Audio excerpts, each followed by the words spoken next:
గురువు దైవంతో సమానమంటారు పెద్దలు. విద్యార్థుల్లో ఉన్న నైపుణ్యాన్ని సానబెట్టి సమాజంలో వాళ్లను ఉన్నత స్థానంలో నిలబెట్టాలని చూస్తారు గురువులు.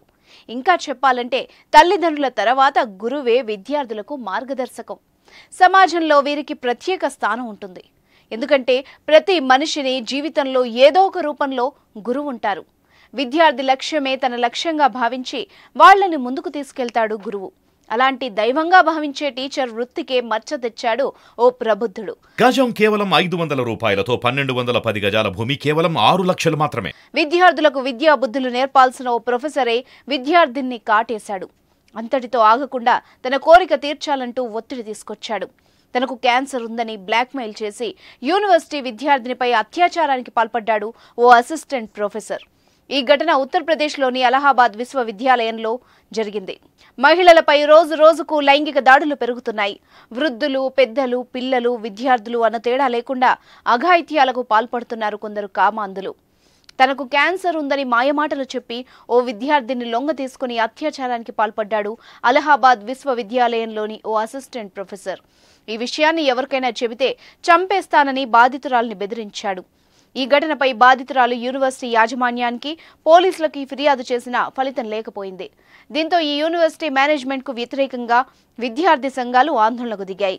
అసలు జరిగిన విషయం ఏమిటంటే, ఉత్తరప్రదేశ్లోని అలహాబాద్ యూనివర్సిటీలో ఓ విభాగంలో అజయ్ కుమార్ అనే వ్యక్తి అసిస్టెంట్ ప్రొఫెసర్గా పనిచేస్తున్నాడు. అయితే అజయ్ గత కొద్ది కాలంగా అదే డిపార్ట్మెంట్కు చెందిన విద్యార్థినిపై కన్నేశాడు.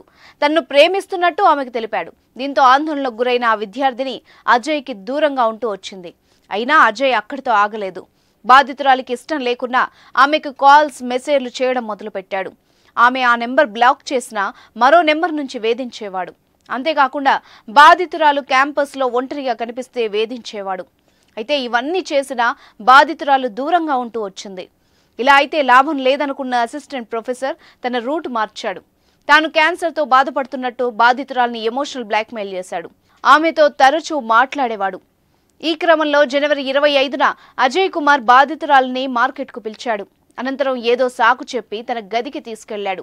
ఆమెపై అఘాయిత్యానికి పాల్పడ్డాడు. జరిగిన విషయం ఎవరికైనా చెబితే చంపేస్తానని బెదిరించాడు. ఈ ఘటనపై లేఖ రాసి యూనివర్సిటీ యాజమాన్యానికి బాధితురాలు ఫిర్యాదు చేసింది. దీనికి వాళ్లు స్పందించలేదు. ఆ తర్వాత పోలీసులకు కూడా బాధితురాలు ఫిర్యాదు చేసినా ఫలితం లేకపోయింది.